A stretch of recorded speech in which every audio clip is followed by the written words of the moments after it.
Hello students, 3 chapter हमने complete कर लिए हैं फर्स्ट यूनिट के अंदर। अब नेक्स्ट इसका लास्ट चैप्टर आता है आपका इलेक्ट्रिक कैपेसिटेंस और वैद्युत धारिता।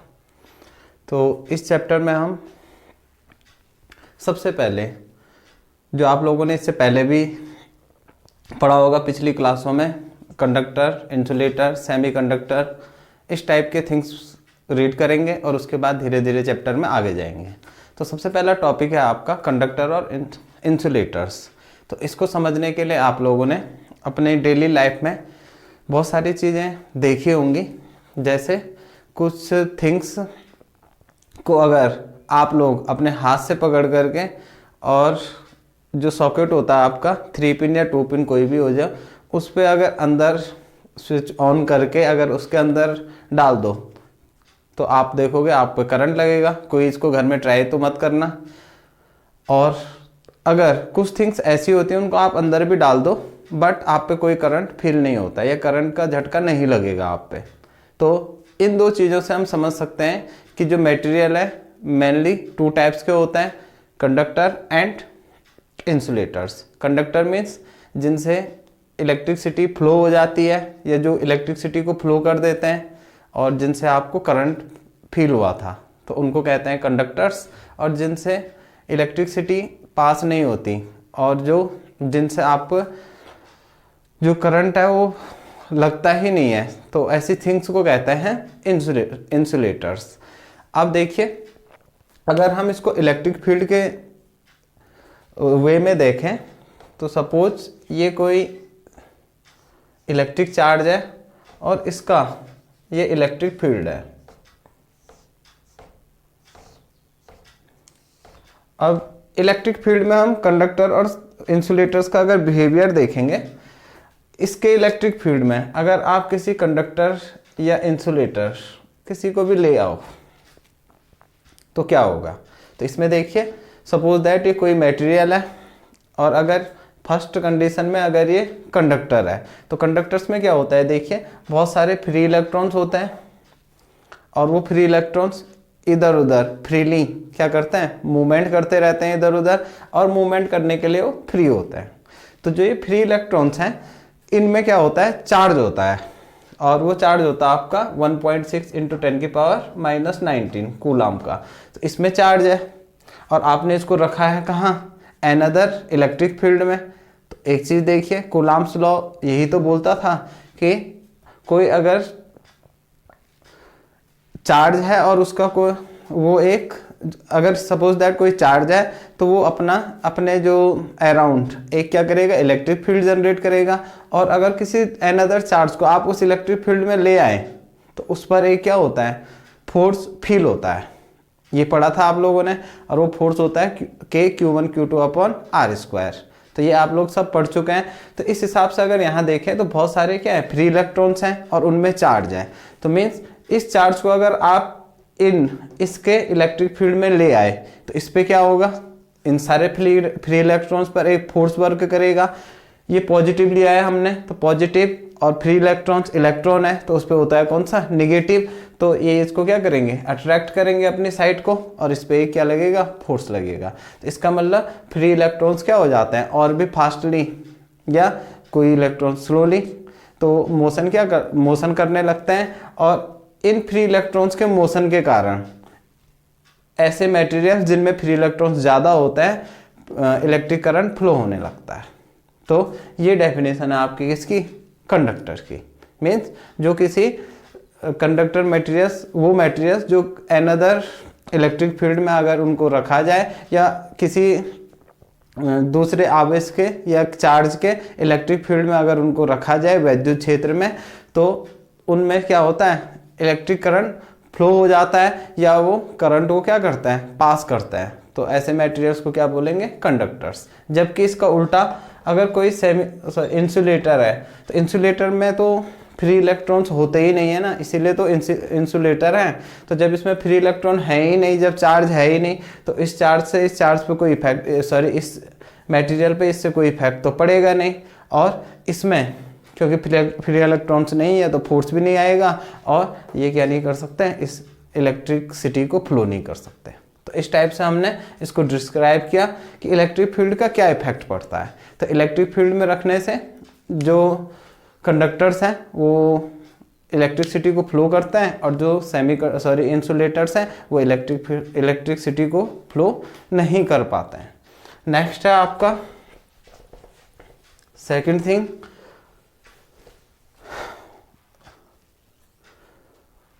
Free charge and bound charge, मुक्त इलेक्ट्रॉन एंड मुक्त आवेश एंड बद्ध आवेश। तो इसके लिए आपको थोड़ा केमिस्ट्री में जाना पड़ेगा। केमिस्ट्री में पढ़ा होगा आपने 9th-10th में कि कोई भी अगर एटम है, ये सपोज दैट कोई एटम है, ठीक, तो इस एटम में क्या होता है, जो इसका सेंटर है, यहाँ तो न्यूक्लियस होता है और इसमें प्रोटॉन और कौन रहते हैं, न्यूट्रॉन्स रहते हैं, और जो इलेक्ट्रॉन्स हैं इसके क्या करते हैं, अलग अलग सेल्स में इसके अराउंड मोशन करते रहते हैं। और सपोज दैट यहाँ क्या है, ये इलेक्ट्रॉन्स हैं और ये बाहर वाले, ये लास्ट क्लास है। तो इसमें क्या होता है, देखिए जो लास्ट वाले जो सेल होते हैं, तो ये न्यूक्लियस से बहुत ज़्यादा डिस्टेंस पे होते हैं, जिस कारण इन दोनों के बीच में जो फोर्स है उतना ज़्यादा नहीं लग पाता कि ये इलेक्ट्रॉन्स को क्या कर सके, अपने ही उसमें बांध सके या अपने ही काबू में रख सके, ये बोल सकते हैं। मीन्स इस पे फोर्स इतना कम हो जाता है कि जो ये सबसे बाहर लेयर के इलेक्ट्रॉन्स हैं ये क्या हो जाते हैं, यहाँ से चले जाते हैं। क्यों? क्योंकि इनकी डिस्टेंस न्यूक्लियस से बहुत ज़्यादा है और जिस कारण जो उनमें अट्रैक्शन का फोर्स है वो क्या हो जाता है, लो हो जाता है। तो इसमें देखिए जब ये इलेक्ट्रॉन यहाँ से निकल जाएगा तो इसी इलेक्ट्रॉन को बोला जाता है फ्री इलेक्ट्रॉन, और इस पे होता है आपका कौन सा चार्ज, माइनस चार्ज, ठीक। और नेक्स्ट, अब इस मटेरियल की सोचो, ये इलेक्ट्रॉन तो है नहीं ना, क्योंकि यहाँ से तो ये चला गया। अब इस पे एक इलेक्ट्रॉन की क्या है, लेस है एक इलेक्ट्रॉन, तो एक इलेक्ट्रॉन की कमी है, जिस कारण इस मटेरियल पे आ जाएगा कौन सा चार्ज, पॉजिटिव चार्ज। तो इस टाइप से आपके आयन फॉर्म होते हैं, और जो सबसे बाहर का सेल है उससे अगर इलेक्ट्रॉन क्या हो जाए, निकल जाए, तो जो मॉलिक्यूल है, जो एटम है, वो हो जाता है आपका पॉजिटिवली चार्ज, और जो इलेक्ट्रॉन निकला है वो हो जाता है आपका निगेटिवली चार्ज। तो इसको अब हम एटम ना कहकर क्या कहते हैं, आयन्स बोलते हैं, और आयन ही इसको कहा जाता है।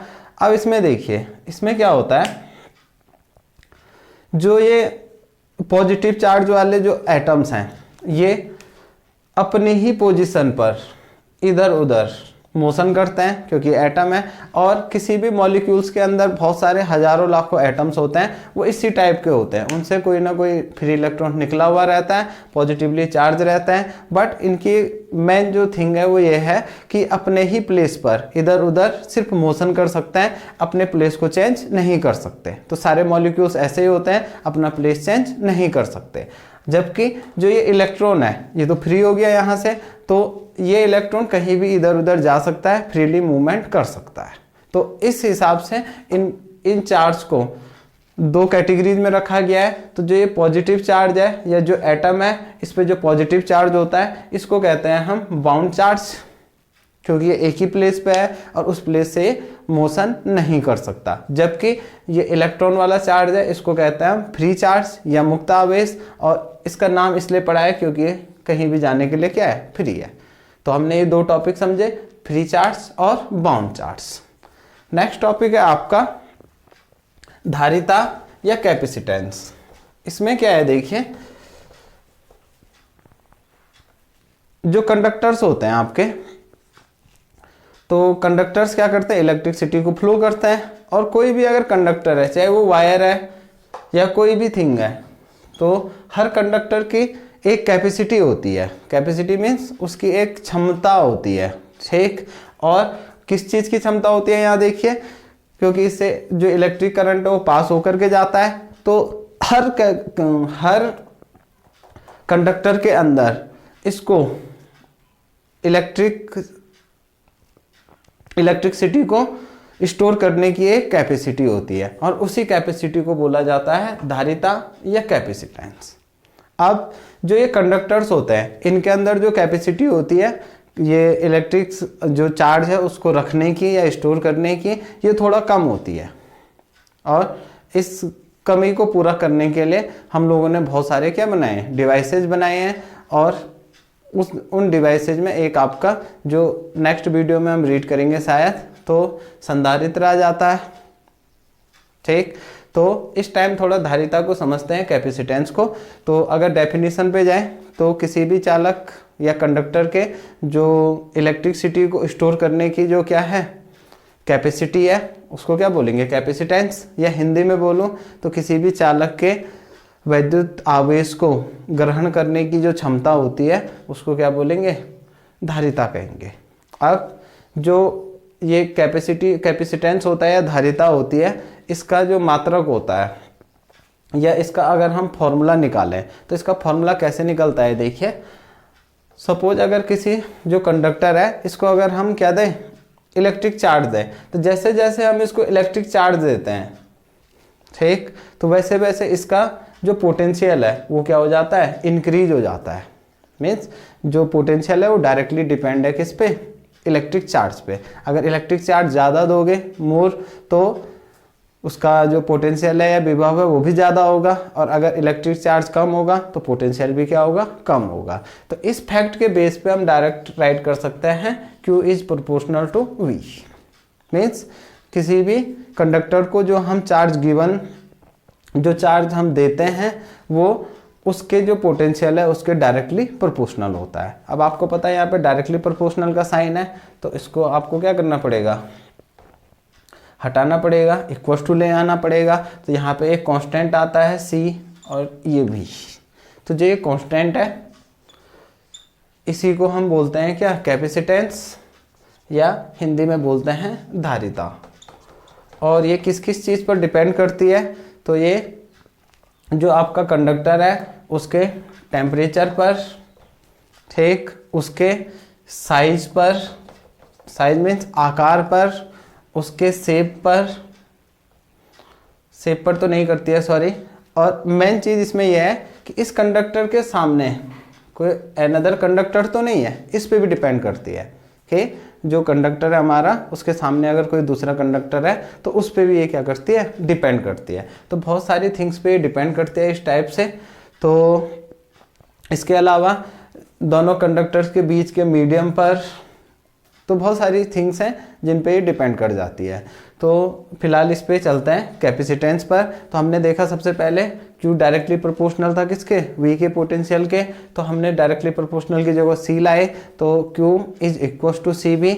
और यहाँ से अगर हम C का फॉर्मूला निकालें तो C इक्वल टू हो जाएगा आपका Q upon V, V upon में चला जाएगा, और यही आपका किसका फॉर्मूला है, कैपेसिटेंस का या धारिता का फॉर्मूला।